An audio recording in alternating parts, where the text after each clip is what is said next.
नमस्कार सभी साथियों, स्वागत है आप सभी का जेईसी के इस ऑनलाइन प्लेटफॉर्म पर। मैं एस राजावत आज के इस लाइव सेशन में आपका स्वागत करता हूं दोस्तों। और जैसा कि प्रीवियस क्लासेस में हमने कुछ इम्पॉर्टेंट जो क्वेश्चंस हैं प्रीवियस ईयर एग्जाम्स के वो डिस्कस किए हैं इंग्लिश सब्जेक्ट के, सेम वे आज भी हम आपके लिए कुछ और इम्पॉर्टेंट क्वेश्चंस के साथ फिर से आपके साथ हैं।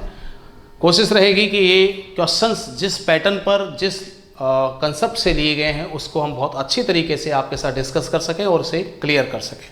तो जुड़े रहिए हमारे साथ। और आज का सेशन बस स्टार्ट करने जा रहे हैं। कुछ क्वेश्चंस एक बार फिर से आपके सामने हैं, एक बार आप इनको सॉल्व करके देखिएगा किस तरह से आप इन्हें कर रहे हैं और किस अप्रोच के साथ इन्हें एग्जामिनर ने दिया है आपको, वो हम आगे देखते हैं। ठीक है, तो सभी साथी जो देख पा रहे हैं वो एक बार समझने की कोशिश करें। क्वेश्चन नंबर 1 आपके स्क्रीन पर आपके सामने है।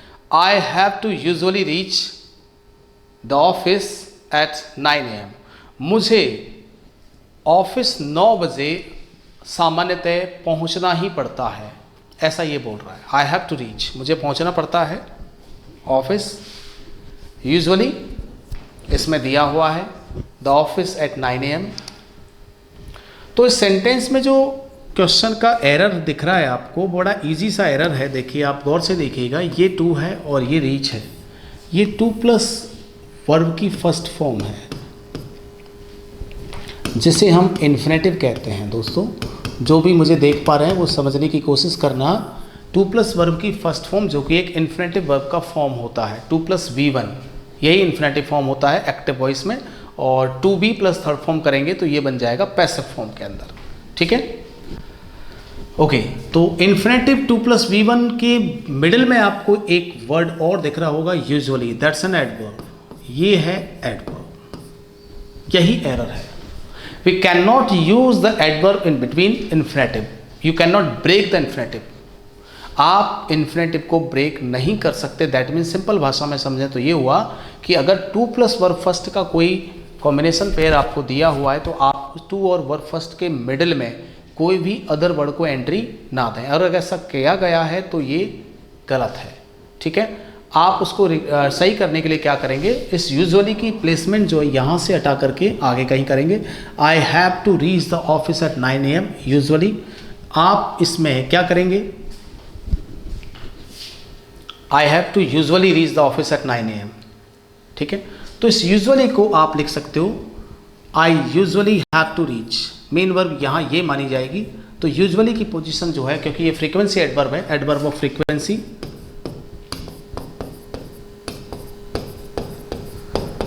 एडवर्ब ऑफ फ्रीक्वेंसी की एक खास बात होती है, मेन वर्ब के पहले लिखा जाता है। तो आपको इसको ऐसे लिखना चाहिए, I usually have to reach the office at 9 AM, क्योंकि इन्फिनेटिव के बीच में आप यूजुअली यूज नहीं करेंगे, इन्फिनेटिव को ब्रेक नहीं कर सकते। तो इस यूजुअली को यहाँ से हटा करके आप मेन वर्ब जो कि हैव दी हुई है इसके पहले यूज कर सकते हैं। ठीक है, I usually have to reach, इस तरीके से आपका सेंटेंस मूव करेगा। ठीक है, यूजुअली जो कि एडवर्ब ऑफ फ्रीक्वेंसी है। ठीक है, यूजुअली आपका क्या है, एडवर्ब ऑफ फ्रीक्वेंसी है। और ये adverb of frequency main verb जो आपकी है, ये आपकी मेन वर्ब हो गई, आपकी है इस समय मेन वर्ब है। तो मेन वर्ब से पहले ही आप एडवर्ब यूज़ कर सकते हैं जो फ्रीक्वेंसी वाला होता है। बाकी इन्फिनेटिव आपका 2 प्लस V1 ये बिल्कुल अब सही है, ब्रेक नहीं करना है। आई होप ये कंसेप्ट आपको थोड़ा सा क्लियर हो गया होगा। ठीक है, कि आप किसी भी इन्फिनेटिव को ब्रेक नहीं कर सकते। अगर इन्फिनेटिव के बीच में आप एडवर्ब यूज़ कर रहे हैं तो वो सेंटेंस एरर शो करेगा और उस एडवर्ब को पोजीशनिंग करना आपका काम है कि वो किस टाइप का एडवर्ब है, उसी हिसाब से उसकी पोजीशनिंग करें। एंड ऑफ द सेंटेंस भी कर सकते हैं, बिगिनिंग ऑफ द सेंटेंस भी कह सकते हैं। और अगर फ्रीक्वेंसी एडवर्ब हुआ, ऑलवेज हुआ, नेवर हुआ, यूजुअली हुआ, सेल्डम, समटाइम, हार्डली, इस तरह के अगर एडवर्ब्स हुए तो आप उनको मेन वर्ब के पहले यूज़ करें। ठीक है, आई होप ये कंसेप्ट आपको समझ में आ गया होगा। सेकेंड क्वेश्चन की तरफ चलते हैं दोस्तों। Question number 2, I am confident of get through this exam.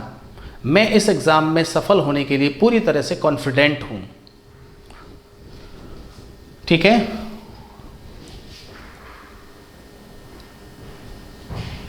Confident ये एक एडजेक्टिव है और कॉन्फिडेंस ये नाउन है। Confident as a complementary adjective भी कह सकते हैं। कॉम्प्लीमेंट्री एडजेक्टिव बोलो तो कॉम्प्लीमेंट्री एडजेक्टिव बोल दो, ठीक है। और ये आपकी बी वर्ब है।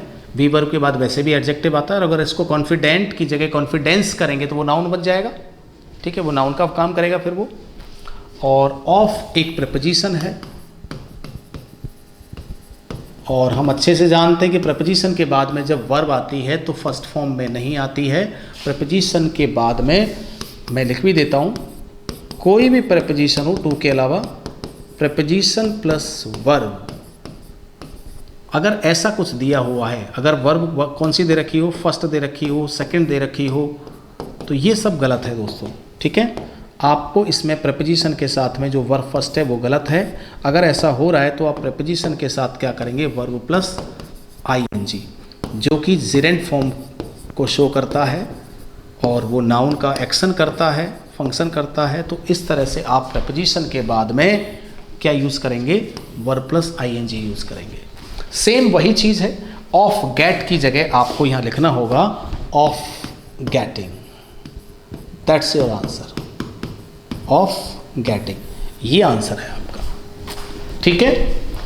Confident of getting, it's your answer, यही आपका आंसर है। तो मेरे हिसाब से अब आपको थोड़ा सा समझ में आ गया होगा कि प्रीपोजिशन के बाद में अगर कोई वर्ब आ रही है, अगर वो फर्स्ट फॉर्म में दे रखी है तो वो गलत होगी, क्योंकि प्रीपोजिशन के बाद में वर्ब फर्स्ट नहीं आती है दोस्तों। प्रीपोजिशन के बाद में आता है वर्ब प्लस आईएनजी, यानी जेरेंट फॉर्म वर्ब आती है। Question number 3, he must have consulted with me before to take this decision, उसे मेरे से कंसल्ट करना चाहिए था ये डिसीजन लेने से पहले, ये इसका हिंदी में मतलब है। और रही बात इसके कंसेप्ट की, तो देखो ये वापस से वही इजी कंसेप्ट आ गया है। मस्ट हैव के साथ में थर्ड फॉर्म आती है, आपको पता होगा, must have plus third form, ये बिल्कुल सही है। बिफोर अगेन एक प्रीपोजिशन हो गई, प्रीपोजिशन के बाद उसने इन्फिनेटिव वर्ब दे दी, जबकि अभी थोड़ी देर पहले ही मैंने आपको बताया था कि प्रीपोजिशन के साथ में आपको वर्ब प्लस आईएनजी ही यूज़ करना है, अगर वर्ब आ रही है तो इन्फिनेटिव यूज़ नहीं करना है। दैट मीन्स आपका आंसर हो गया बिफोर टेकिंग, टू हटा दीजिए, आईएनजी लगा दीजिए, ये तुम्हारा आंसर हो जाएगा, that's your answer, okay. Before taking, sorry,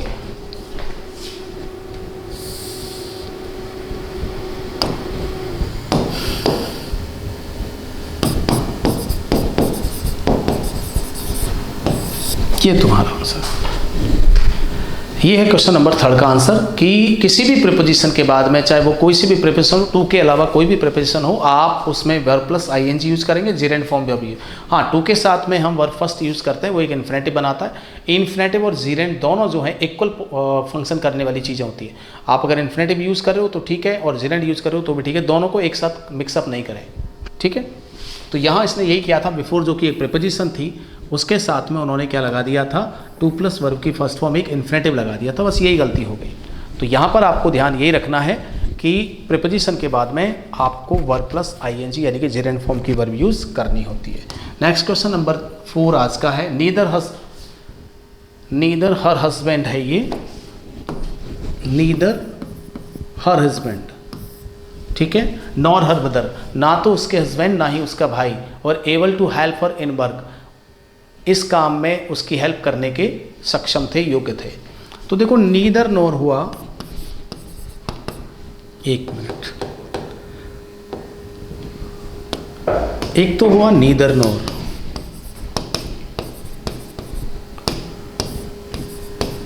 दूसरा हुआ ईदर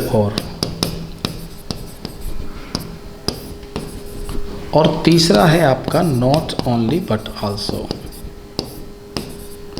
ये 3 कंजंक्शंस हैं दोस्तों, ठीक है, ये 3 कंजंक्शंस हैं, 3 कंजंक्शंस हैं, नीदर, ईदर और नॉट ओनली बट आल्सो। ये 3 कंजंक्शंस याद रखिएगा दोस्तों, नीदर, ईदर और not only but also. Neither nor, either और नॉट ओनली बट आल्सो, ये पहली बात तो ये कंजंक्शन का भी एरर बनाता है कई बार एग्जामिनर, नॉट ओनली के साथ एंड दे देता है, नीदर के साथ और दे देता है, ईदर के साथ नॉर दे देता है, तो ये मिस मैच जो करता है उसके बेस पे क्वेश्चन बनता है एक तो, और दूसरा क्वेश्चन जो बनता है वो ये है जो आपके सामने है, वर्ब से रिलेटेड एरर भी क्रिएट होता है। तो अब इसके लिए क्या करना है, देखो ध्यान से सुनो। यहाँ पर भी आपका एक सब्जेक्ट ऑब्जेक्ट होगा, यहाँ भी कुछ होगा, नाउन प्रोनाउन। तो ये जो वर्ब फॉलो करेगी वो किसको करेगी, सेकंड वाले को करेगी, फर्स्ट वाले को नहीं करेगी। ठीक है, आपके यहाँ पर जो नाउन या प्रोनाउन जो भी सब्जेक्ट यहाँ लिखा हुआ है, ठीक है, वो आपके सेंटेंस में वर्ब के साथ एग्री नहीं करेगा। सेकंड नंबर पर जो लिखा होगा वो आपका सब्जेक्ट बनेगा। वही चीज़ ऊपर वाले सेंटेंस में हो रही है। यहाँ नीदर और नॉर दो कंजंक्शन है। पहला सब्जेक्ट आपका हस्बैंड है और दूसरा आपके पास है हर ब्रदर। तो यहाँ सब्जेक्ट का फंक्शन करेगा ब्रदर, और ब्रदर के साथ में आपको क्या लगाना पड़ेगा, वॉज लगाना पड़ेगा, वर नहीं आएगा। ये है आपका आंसर और ये है इसका कंसेप्ट। ठीक है, fifth number question, under a tree was playing some children. Under a tree was playing some children. तो देखो कुछ सेंटेंस ऐसे होते हैं जो एडवर्ब से स्टार्ट होते हैं, एडवर्ब ऑफ प्लेस से स्टार्ट हो सकते हैं, किसी जगह से स्टार्ट हो सकते हैं, लेकिन एडवर्ब कभी भी आपके सेंटेंस में सब्जेक्ट का फंक्शन नहीं करेगा। ठीक है, एडवर्ब किसी प्लेस को शो कर सकता है, टाइम को शो कर सकता है, मैनर को शो कर सकता है, सब्जेक्ट का फंक्शन नहीं करेगा। तो अंडर अ ट्री, पेड़ के नीचे, इट्स अ प्लेस, यानी कि we are actually hinting towards a place. हम एक प्लेस की तरफ हिंट कर रहे हैं, अंडर अ ट्री, पेड़ के नीचे। तो ये जो पेड़ के नीचे वाली जो बात कर रहा है अंडर अ ट्री, ठीक है, ये एडवर्ब है दोस्तों, अंडर अ ट्री। वॉज आपकी वर्ब है, वॉज प्लेइंग, ये वर्ब हो गई आपकी, और एक्चुअली में जो इसका सब्जेक्ट होगा वो होगा सम चिल्ड्रन। यहाँ पर सब्जेक्ट है। आमतौर पर हम देखते हैं कि वर्ब से पहले सब्जेक्ट होता है, लेकिन जब सेंटेंस ही एडवर्ब से स्टार्ट होता है तो सब्जेक्ट एक्चुअली में बाद में आता है। तो सम चिल्ड्रन के हिसाब से आपका जो वॉज है वो क्या है, गलत है, और इस वॉज की जगह पर आपको क्या लिखना होगा, वर लिखना होगा। क्यों, क्योंकि चिल्ड्रन एक से ज़्यादा है। जबकि अगर गलती में जल्दबाजी करोगे तो ट्री के हिसाब से वॉज सही लगता है, लेकिन ऐसा है नहीं, क्योंकि ट्री, अंडर ए ट्री तो एक प्लेस को शो कर रहा है जो कि एडवर्ब है। तो सब्जेक्ट इसका कौन है, सम चिल्ड्रन है। उस हिसाब से हम चलेंगे तो सम चिल्ड्रन के अकॉर्डिंग वॉज की जगह क्या आ जाएगा, वर आ जाएगा। ये सभी क्वेश्चंस प्रीवियस ईयर के एग्जाम्स में पूछे हुए हैं, ये बात और आप ध्यान रखिएगा। लेकिन इन क्वेश्चंस में देखा जाए तो सेकेंडों के अंदर आप आंसर्स को डिटेक्ट कर सकते हैं और अपने आप को पोजिशनाइज कर सकते हैं बहुत ईजी तरीके से। नंबर 6 क्वेश्चन आपका है, they that work honestly are praised everywhere. वे लोग जो ईमानदारी से काम करते हैं उनकी प्रशंसा हर जगह होती है। तो बड़ा इजी सा सिस्टम है, देखो, दैट, हु, विच, वैसे हु और दैट ही होगा इसमें, हु और दैट, विच तो होगा भी नहीं। हु और दैट के पहले, हु और दैट के पहले अगर आपको दिया हो दे या देम, ये फिक्स है, फिक्स सा रूल है। दे और देम अगर दिया है तो ये क्या है दोस्तों, गलत है। ठीक है, हु और दैट के पहले अगर दे देम दिया है तो ये क्या है, गलत है। इसकी जगह पर आपको लिखना होगा दोज। ये कई एग्जाम्स में पूछा जा चुका है, इस बात को ध्यान रखें। और उसके बाद में वर्ब आती है, ये है, और ये वर्ब इससे मैच करती है। ठीक है, तो यहाँ वही चीज़ आपको दिखाई दे रही है ऊपर सेंटेंस में, देखिएगा गौर से। दे आपका सब्जेक्ट है, वर्क आपकी वर्ब है, और दैट से पहले आपको दिया हुआ है दे। तो जो कि आपको बताया जा चुका है, हु और दैट के पहले दे और देम का यूज़ एज अ प्रोनाउन नहीं किया जा सकता, उसकी जगह पर आपको लिखना होगा दोज। ये बात ध्यान रखना, ये दे गलत है और दोज सही है। और वर्क वर्ब की है फर्स्ट फॉर्म और प्लूरल है, तो कोई दिक्कत नहीं है। ठीक है, ये चीज़ है। तो ये है क्वेश्चन नंबर 6 का कंसेप्ट। इजी है, आराम से आप इन्हें डिटेक्ट भी कर सकते थे और डायरेक्ट याद भी कर सकते हैं कि दैट और हु जो दो रिलेटिव प्रोनाउंस होते हैं, उनके पहले प्रोनाउन फॉर्म में आने वाला दे या दैम यूज़ नहीं किया जा सकता, उसके बजाय आपको दोज यूज़ करना है। और ऐसे क्वेश्चंस ना जाने कितनी एग्जाम्स में कितनी बार आ चुके हैं। बिलीव मी, इस टाइप के क्वेश्चंस बहुत पजल्ड भी कर देते हैं कई बार बच्चों को कि इसमें ऐसा क्या प्रॉब्लम है, क्योंकि आपको पता है रिलेटिव प्रोनाउन से पहले सब्जेक्टिव केस यूज़ हो सकता है जो कि वर्ब के साथ मैच करता है। हमने कल भी देखा था, इस तरह का कंसेप्ट आया था। लेकिन दे जो कि सब्जेक्टिव है उसके बावजूद भी गलत है, क्यों? तो दे और देम जो दो प्रोनाउन हैं वो दैट और हु के पहले यूज़ नहीं किए जा सकते, उनकी जगह पर दोज को इंडिकेट दोज को यूज़ करना है। तो ये आपको याद रखना होगा। क्वेश्चन नंबर 6 में जो है आप आराम से देख लीजिए क्या है। नंबर 7 आपके सामने है, ये अभी लेटेस्ट ही 1-2 साल पहले ही किसी एग्जाम में आया था। Sunrising is a great natural phenomena. बड़ा इजी सा एरर है इसका, कोई ज़्यादा खास बात नहीं है। A great natural phenomena, phenomena एक प्लूरल नाउन है, ये एक प्लूरल क्या है दोस्तों, नाउन है, और इसके पहले लगा हुआ है ए ग्रेट नेचुरल फिनोमिना। तो जब ए आर्टिकल आपका लग गया है तो इसका मतलब आपका जो नाउन है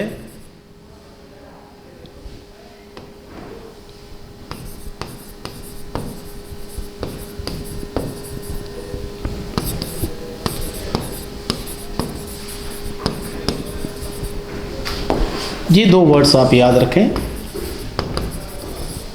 ये सिंगुलर हुआ और ये इसका प्लूरल हुआ। एग्जाम में आया हुआ है भैया, तो ध्यान रखिएगा। Phenomena, phenomenon is a singular word और phenomena is a plural word, ये नाउन होता है। तो ए ग्रेट फिनोमिना ना लिख करके आप यहाँ पर लिख सकते हैं, ग्रेट फिनोमिना ना लिख करके आपको यहाँ लिखना होगा फिनोमिनन, ठीक है? ये आपका आंसर होगा, फिनोमिनन, ये इसका आंसर है, ठीक है? ये नाउन का है, डायरेक्ट क्वेश्चन होता है, इसमें ज़्यादा कुछ है नहीं, आपको वर्ड्स याद रखने पड़ेंगे। कौन से नाउन प्लूरल बन सकते हैं, किस तरह से बन सकते हैं, कौन से नाउन सिंगुलर बनते हैं, कैसे बनते हैं, कौन से नाउन अनचेंज रहते हैं जो सिंगुलर प्लूरल दोनों फॉर्म्स में सेम रहते हैं। तो नाउन को जब आप स्टडी करेंगे तो आपको कई सारी चीज़ें ऐसी मिलेंगी जो थोड़ी सी सरप्राइजिंग है।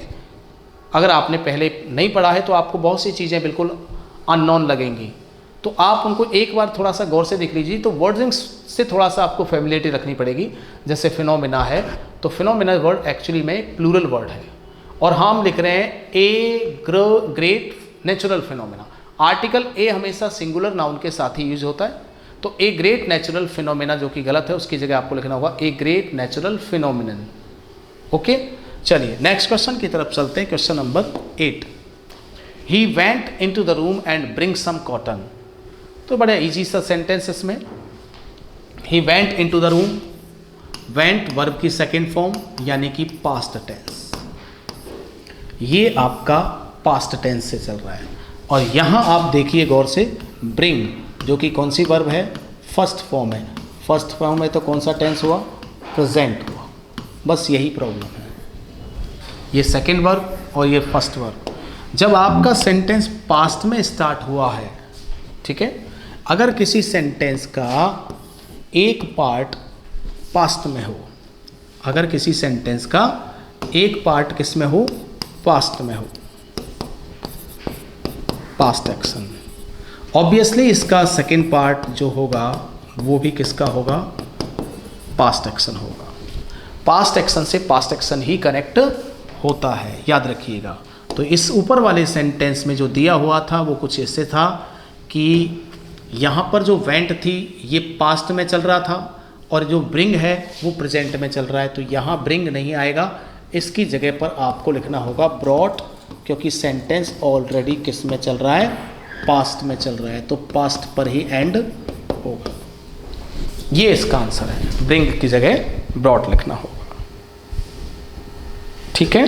She went into the room and brought some cotton, ठीक है। ये पास्ट का एक गोल्डन रूल होता है दोस्तों कि सेंटेंस के अगर 2 क्लासेस में डिवाइडेड है, if the sentence has 2 classes, look at the sentence, if the first clause of the sentence is given in past, obviously the second part of the sentence will be in past. That's a golden rule. ये एक English का golden rule होता है कि अगर किसी sentence का पहला भाग पास्ट टेंस में है, यानी कि सेंटेंस का एक्शन पास्ट से चल रहा है, तो उसका जो एंड होगा, उसका जो सेकेंड पार्ट होगा, रिमेनिंग जो क्लास होगी, वो ऑटोमेटिकली किस में आ जाएगी, पास्ट में आ जाएगी, ठीक है। तो आई होप ये वाला जो आपका पॉइंट है या जो कंसेप्ट है ये आप आगे तक याद रखेंगे। तो सेंटेंस यहाँ देखिए, सी वेंट इनटू द रूम, वो कमरे के अंदर गई। तो वो जाने का जो उसने एक्शन किया वो किस में किया, पास्ट में किया। जब वो कमरे के अंदर गई थी, इसका मतलब पास्ट एक्शन हो गया। तो फिर कॉटन लेकर आई, तो वो लेकर जो आई कॉटन, वो किस में लाएगी, वो भी पास्ट में ही लाएगी, ठीक है, क्योंकि वो कमरे में गई पास्ट में, तो कॉटन भी पास्ट टेंस में लेके आएगी। तो इसमें यही चीज़ है। तो इसमें आपको ब्रिंग की जगह क्या लिखना था, ब्रॉट लिखना था। बहुत इजी तरीके से डिटेक्ट कर सकते हैं। ऐसे क्वेश्चन ये मत सोचिएगा कि आते नहीं है, एग्जाम्स में हर तरह का क्वेश्चन आता है। वो आपकी इंटेलिजेंसी लेवल को देखता है। अगर आपने चीज़ों को अच्छे से क्लियर किया हुआ है, if you have practised well, अगर आपने बहुत अच्छे से प्रैक्टिस की है, तो आपको ये जो क्वेश्चन है वो लेवल से भी डाउन लगेंगे। अगर आपकी प्रैक्टिस और आपकी प्रिपरेशन अच्छी नहीं है तो इन्हीं क्वेश्चंस में आप उलझ सकते हो। और एग्ज़ाम का जो मैटर है वो थोड़ा सा डिफरेंट होता है दोस्तों। मैं इसलिए आपको बता रहा हूँ, एग्ज़ाम के अंदर हमें आती हुई चीज़ें भी कई बार नहीं होती हैं। उसका मतलब ये हुआ, we are not fully focused during the exams. हम एग्ज़ाम्स में पूरी तरह से क्या नहीं है, फोकस्ड नहीं है, कंसंट्रेशन के साथ हमने उसको नहीं पढ़ा। कई बार चीज़ें हम बहुत जल्दबाजी में सीख लेते हैं, लेकिन उसे लॉन्ग टर्म तक अपने माइंड में रिटेन नहीं कर पाते हैं। उसका यही रीज़न है क्योंकि उस दौरान कई सारी चीज़ें कन्फ्यूजिंग हमारे माइंड में आ जाती हैं। तो इन चीज़ों को थोड़ा सा ध्यान में रखिएगा। Question may be easy, but it depends on the environment और द फोकस और attention during the exam. Exam में जो आपका फोकस है, जो कंसंट्रेशन है, इस बात पर निर्भर करता है आपका क्वेश्चन कैसा आपको फील होगा। अदरवाइज इजी क्वेश्चंस में भी बहुत सिली मिस्टेक करना कोई बड़ी बात नहीं है, नॉर्मली सबके साथ हो जाता है। तो क्वेश्चन को ये मत देखिए कि मुझे तो बहुत अच्छे से तरीके से आता है, थोड़ा सा कंसंट्रेशन रखिएगा, ठीक है, सिली मिस्टेक ना हो। तो ये गोल्डन रूल था जो मैंने आपको अभी बताया है टेंस का। और अब है हमारा क्वेश्चन नंबर 9। इफ ये लीजिए, इफ आ गया, if you will come on time they will surely help you. अगर आप समय पर आएंगे तो वो निश्चित रूप से आपकी हेल्प करेंगे। ये है सेंटेंस। तो मैं आपको बताऊं, ये सेंटेंस 100% गलत है। मुझे इसमें टाइम नहीं लेना होता था। सिंपल सा फंडा होता है, when the sentence has 2 classes, अगर सेंटेंस में 2 क्लासेस हैं and both the classes are given in future tense, अगर किसी सेंटेंस के 2 भाग हैं और दोनों ही भाग जो हैं आपके फ्यूचर टेंस में दिए हुए हैं, तो आप ये कंफर्म मानिए कि आपका वो सेंटेंस पॉसिबली बिल्कुल गलत होने वाला है। हाँ, अगर आप किसी यूनिवर्सल ट्रूथ की बात कर रहे हैं तो कभी कभी ये पॉसिबल है, लेकिन if we are talking about the general action, it's not possible. अगर सामान्य सेंटेंसों की बात करें, एक्शंस की बात करें, तो 2 एक्शंस एक साथ अगर कनेक्ट हैं तो वो दोनों फ्यूचर टेंस में नहीं हो सकते, क्योंकि future tense is totally depends on present. पूरी तरह से निर्भर होता है फ्यूचर टेंस किसके ऊपर, प्रेजेंट टेंस के ऊपर। तो इस बात को आप याद रखिएगा दोस्तों। इस सेंटेंस के पहले पार्ट में आपको दिया हुआ है विल फ्यूचर टेंस, दूसरे में भी दिया है विल फ्यूचर टेंस। तो ये बात आपको समझ में आ गई होगी। ये सेंटेंस गलत होने का पूरी तरह से आप अपने आप को प्रिपेयर कर सकते हैं कि ये सेंटेंस गलत होने के चांसेस सबसे ज़्यादा हैं। बहुत रेयर केसेस में ऐसा हो सकता है कि दोनों तरफ फ्यूचर टेंस आए। वो तभी होता है दोस्तों जब आप किसी यूनिवर्सल ट्रुथ की बात कर रहे हैं, तो या तो दोनों तरफ प्रेजेंट इंडेफिनिट से भी बना सकते हैं और दोनों तरफ फ्यूचर टेंस भी यूज़ किया जा सकता है। खैर, कंडीशनल सेंटेंस है, इफ से बना हुआ है, पहले पार्ट के अंदर विल दिया हुआ है, तो पहले पार्ट में तो वैसे फ्यूचर टेंस नहीं आता, वर्ब की फर्स्ट फॉर्म आ सकती है जो इसमें आई हुई है। बस इतना ही करना है आपको, कुछ नहीं करना। फर्स्ट फॉर्म के साथ में विल आ सकता है, बिल्कुल सही है। इफ के साथ में अगर आप वर्ब की फर्स्ट फॉर्म यूज़ कर रहे हैं, यानी कि प्रेजेंट टेंस यूज़ कर रहे हैं, तो सेकंड पार्ट जो होगा वो विल और शैल प्लस V1 यानी कि वर्ब फर्स्ट से बनेगा। ये 2 कॉम्बिनेशंस होते हैं दोस्तों जो आपको शायद याद रहेंगे, इफ़ के साथ में वर्ब फर्स्ट का और इसका, ये 2 कॉम्बिनेशंस हैं। तो इस चीज़ को आप ध्यान रखिएगा, तो आप ये सेंटेंस आराम से कर सकते हैं। ठीक है, आई होप ये समझ में आ गया होगा। जो बच्चा कंसंट्रेशन से, बड़े ध्यान से, सीखने की लगन के साथ अगर मुझे देख रहा होगा तो ये सेशन उसके लिए बेनिफिशियल होगा, क्योंकि these are not only just questions, these are the concepts.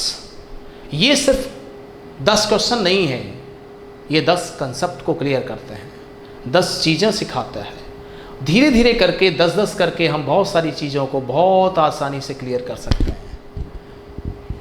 I know it's a long process, it will take some time, समय भी लगेगा, प्रोसेस लंबी है, बट हमें थोड़ा सा क्या रखना होगा, पेशेंस रखना होगा, क्योंकि रास्ता लंबा है तो पेशेंस के साथ ही कवर किया जा सकता है। जल्दबाजी ना करें, आराम से एक एक चीज़ों को सीखें, उसे प्रैक्टिस करें, प्रीवियस ईयर के क्वेश्चंस निकालें और जो बच गए वो निकालें। कुछ क्वेश्चन हम आपके साथ डिस्कस कर ही रहे हैं, बाकी इसके जैसे ही और बहुत सारे क्वेश्चंस होते हैं तो उनके साथ आप आराम से अपने आप को एक्सपीरियंस्ड और मैच्योरिटी की तरफ ले जा सकते हैं, जहां आपको किसी भी क्वेश्चन में पजल्ड फील नहीं होगा। खैर, क्वेश्चन नंबर 10 जो आपका है वो लास्ट आज की क्लास का होगा संभवतः। She is too much intelligent to pass the exam. वो बहुत ज़्यादा इंटेलिजेंट है,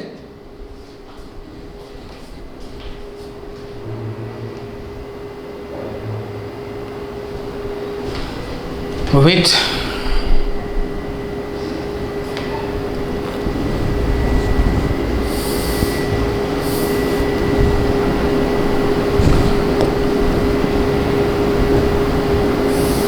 इसमें एक छोटी सी लिखने में प्रॉब्लम हो गई है, टू मच डल, ठीक है, टू पास द एग्जाम।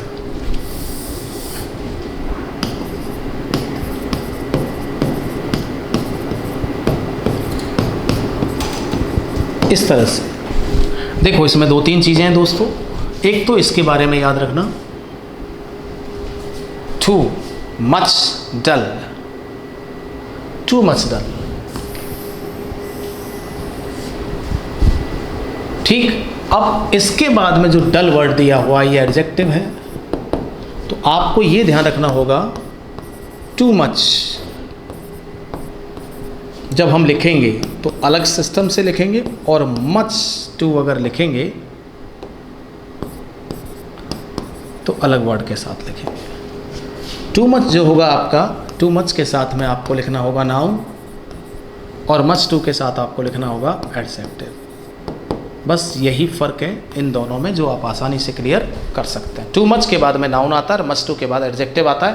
तो आप इतना करें, इसको तो नाउन बना नहीं सकते आप, ठीक है, तो आप इस एडजेक्टिव है ये, और एडजेक्टिव के पहले आप टू मच के बजाय क्या लिखना चाहोगे, मच टू लिखना चाहोगे, ठीक है, मच टू। वो बहुत ज़्यादा डल है टू पास द एग्ज़ाम। तो अब आप इस चीज़ को ध्यान रखें कि इस तरह के क्वेश्चंस कई सारे एग्जाम्स में पूछे हुए हैं और आगे भी पूछे जाएंगे आप ऑब्वियसली। अब आप एक बार देख लीजिए आज के पूरे 9 कंसेप्ट्स मैं आपको एक बार रिकैप कर देता हूँ। फर्स्ट क्वेश्चन में यूजुअली एक इन्फिनेटिव को ब्रेक कर रहा था, तो मैंने इस यूजुअली को यहाँ से हटा करके मेन वर्ब के पहले लगा दिया। थोड़ा सा मैं जल्दी करूँगा दोस्तों, ठीक है। एक्चुअली इन चीज़ों को हमने थोड़ा टाइम दे करके पढ़ भी लिया है, और अगर हमें डिटेल से पढ़ना है तो ऑब्वियसली आपके साथ और भी बहुत सारी क्लासेस आएंगी जिनके अंदर हम इनको बहुत अच्छे तरीके से डिटेल में आपके साथ डिस्कस भी करेंगे। कोशिश करेंगे कि आगे कभी प्रॉब्लम ना हो। तो इन चीज़ों को सीखने के लिए देखो, एक सबसे बड़ी खास बात यह है कि मैं जो है इधर उधर की बातें थोड़ी सी कम करूँगा, टू द पॉइंट बातें ज़्यादा करूँगा, क्योंकि मेरा पर्पज़ है आपको कुछ चीज़ें सिखाना, आपके एग्ज़ाम में आपकी हेल्प करना, ठीक है, ना कि और कोई चीज़। तो बस यही मेरा टारगेट होता है, इसलिए मैं थोड़ा सा कम इंटरेक्ट हो रहा हूँ, ठीक है। तो इसको माइंड नहीं करिएगा, क्योंकि मैं आपके यूज़फुल चीज़ों को ही आपके लिए करने जा रहा हूँ। कंसेप्ट्स को वापस एक बार मैं थोड़ा सा जल्दी में रिवीजन करूँगा। पहला जो सेंटेंस था यूजुअली गलत था, यहाँ पर प्लेसमेंट इसकी सही नहीं थी, क्योंकि ये इन्फिनेटिव को ब्रेक कर रहा था। इन्फिनेटिव 2+ वर्ब की फर्स्ट फॉर्म के बीच में आ रहा था, तो और ये पॉसिबल है नहीं, तो इसको यहाँ से हटाकर मैंने हैव के पहले नहीं मेन वर्ब के पहले लगा दिया। दूसरा जो क्वेश्चन था उसमें आपको दिया था कॉन्फिडेंट ऑफ कैट, तो मैंने आपको बताया था कि प्रीपोजिशन के बाद में आपको अगर कोई वर्ब लिखनी हो तो फर्स्ट फॉर्म नहीं लिखें, बल्कि उसके साथ लगाएं आप वर्ब प्लस ING लगाएं, जिरेंड वर्ब यूज़ की जाती है प्रीपोजिशन के बाद, तो ऑफ जो कि प्रीपोजिशन था उसके बाद मैंने क्या लगा दिया, गेटिंग। ये था मैटर। थर्ड क्वेश्चन में हमने देखा सेम चीज़ थी, प्रीपोजिशन के बाद में वर्ब प्लस आईएनजी आता है, इसने इन्फिनेटिव दे दिया तो मैंने उसको प्रीपोजिशन के बाद वर्ब प्लस आईएनजी यानी कि बिफोर टेकिंग सेम लिख दिया। फोर्थ क्वेश्चन के अंदर हमने देखा ये एक सब्जेक्ट वर्ब एग्रीमेंट से रिलेटेड क्वेश्चन था। नीदर नॉर, ईदर और, not only but also say जब दो सब्जेक्ट्स को कनेक्ट किया जाता है तो जो वर्ब आपकी यूज़ होती है वो नियरेस्ट से मैच करती है। नियरेस्ट का मतलब इसके सेकेंड नंबर पर जो भी सब्जेक्ट आएगा वो आपकी वर्ब के अकॉर्डिंग सेट होगा, वर्ब उसके अकॉर्डिंग सेट होगी, सॉरी। फर्स्ट वाले को नहीं देखना है, सेकेंड वाले को देखना है, इसके अकॉर्डिंग ही वर्ब आगे आएगी। तो यहाँ पर जो नीदर नॉर दिया हुआ था तो नॉर के बाद में मेरे पास था हर ब्रदर, तो ब्रदर के अकॉर्डिंग मैंने लिख दिया वॉज और वर्ब को मैंने कर दिया गलत। ठीक। फिफ्थ क्वेश्चन में under a tree was playing some children, तो यहाँ सेंटेंस में क्या था, एडवर्ब से स्टार्ट हुआ था और एडवर्ब जो होता है never be a subject of the sentence, वो कभी भी किसी सेंटेंस का सब्जेक्ट नहीं बन सकता। We can start the sentence with adverb but we can not make it the subject of the sentence. Obviously जो सब्जेक्ट होगा वो आगे कहीं आएगा इसमें, तो अगर एडवर्ब से सेंटेंस स्टार्ट हो गया तो नो प्रॉब्लम, कोई इशू नहीं है, कोई दिक्कत नहीं है, एडवर्ब से सेंटेंस स्टार्ट किया जा सकता है। लेकिन जो वर्ब आपकी होती है वो वर्ब हमेशा किससे मैच करेगी, उसके सब्जेक्ट से। ठीक है, सब्जेक्ट इसमें अक्सर कहाँ आएगा, लास्ट में आएगा। तो इससे बिल्कुल कन्फ्यूज मत होना, ऐसा मत कह देना कि ट्री के अकॉर्डिंग जो है हम वाज लिख देना। यहाँ पर जो खेलने वाला एक्शन हो रहा है वो चिल्ड्रन के द्वारा होता है, ट्री के द्वारा नहीं हो रहा है, तो यहाँ सब्जेक्ट कौन बना, चिल्ड्रन बना। अकॉर्डिंग टू चिल्ड्रन वर्ब क्या होगी, वर्ब प्लूरल होगी। ठीक है। नेक्स्ट नंबर 6 में हमने क्या किया था, देखो बड़ा शानदार कंसेप्ट है दोस्तों, बिलीव मी बहुत ज़्यादा एग्जाम्स में पूछा हुआ है और बहुत इजी चीज़ है, बहुत आसानी से आप इसको याद रख सकते हैं और ध्यान में रख सकते हैं, और ध्यान रखना ही पड़ेगा। एग्जामिनर कब कौन सी चीज़ कहाँ से पूछेगा, नो वन कैन प्रेडिक्ट, कोई प्रेडिक्ट नहीं कर सकता। तो इसका ध्यान रखना कि हु और दैट, ये दो वर्ड्स याद रखना विशेष रूप से। ये रिलेटिव प्रोनाउन है, इनको हम शॉर्ट में आरपी बोलते हैं। इनके पहले कभी भी दे और देम का यूज़ मत करना, इनकी पहले लगाना है दोज, ये बात याद रखना। 7 नंबर क्वेश्चन आपका है, ये बहुत इजी है। फिनोमिना और फिनोमिनन में अंतर कर सकते हैं आप आराम से। फिनोमिनन आपका सिंगुलर वर्ड है, फिनोमिना प्लूरल है, और यहाँ पर आर्टिकल ए लगा हुआ था इसलिए इसमें सिंगुलर वर्ड की रिक्वायरमेंट है, तो फिनोमिना की जगह मैंने कर दिया फिनोमिनन। नेक्स्ट नंबर 8 पे, she went into the room and bring some cotton. मैंने बता रखा है कि अगर किसी सेंटेंस का पहला एक्शन पास्ट का है तो दूसरा एक्शन भी पास्ट का होगा। वेंट जो कि सेकंड फॉर्म है पास्ट को शो करती है, और ब्रिंग फर्स्ट फॉर्म है जो प्रेजेंट को शो करती है। तो अगर ये पास्ट है तो ये भी पास्ट होगा, इसलिए मैंने ब्रिंग की जगह कर दिया ब्रॉट, सेकेंड फॉर्म कर दिया। 9 नंबर क्वेश्चन में आपका विल और विल दोनों जो क्लासेस दे रखी थी वो दोनों पास्ट में दे रखी थी, और ऐसा थोड़ा पॉसिबिलिटी कम होती है, ऐसे केवल यूनिवर्सल ट्रुथ में ही ऐसा संभव है, या फिर कोई हैबिचुअल आपका साइंटिफिक फैक्ट होता है उसमें भी आप ऐसा कर सकते हैं, नॉर्मल सेंटेंसेस में ऐसा नहीं कर सकते। ठीक है, तो मैंने यहाँ पर विल हटा दिया। इफ़ के साथ में आप वर्ब की फर्स्ट फॉर्म लगा सकते हैं, फर्स्ट फॉर्म के साथ में विल यूज़ होगा आगे चल के, ये कॉम्बिनेशन होता है। और 10 नंबर क्वेश्चन आपने अभी देखा, टू मच और मच टू के बीच का डिफरेंस क्या है। टू मच और मच टू मच के बाद में नाउन आता है, मच टू के बाद में एडजेक्टिव आता है। ये नाउन और ये एडजेक्टिव, ये होता है। ये दोनों चीज़ें याद रखना, टू मच और मच टू। आई होप ये सेशन आपका बेनिफिशियल रहा होगा, तो जैसा भी है एक बार कमेंट करके ज़रूर बताइएगा। और जेसी गुरुकुल में आप मेरे साथ जुड़े, आपने कुछ चीज़ें सीखी, ठीक है, और इसी तरीके से आपका ये जुड़ाव, ये लगाव आगे बना रहे और आप चीज़ें सीखते रहें, आगे बढ़ते रहें। इसी उम्मीद के साथ एक बार फिर मुलाकात करेंगे आपसे नेक्स्ट वीडियो में। तब तक के लिए नमस्कार, शुक्रिया, जय हिंद।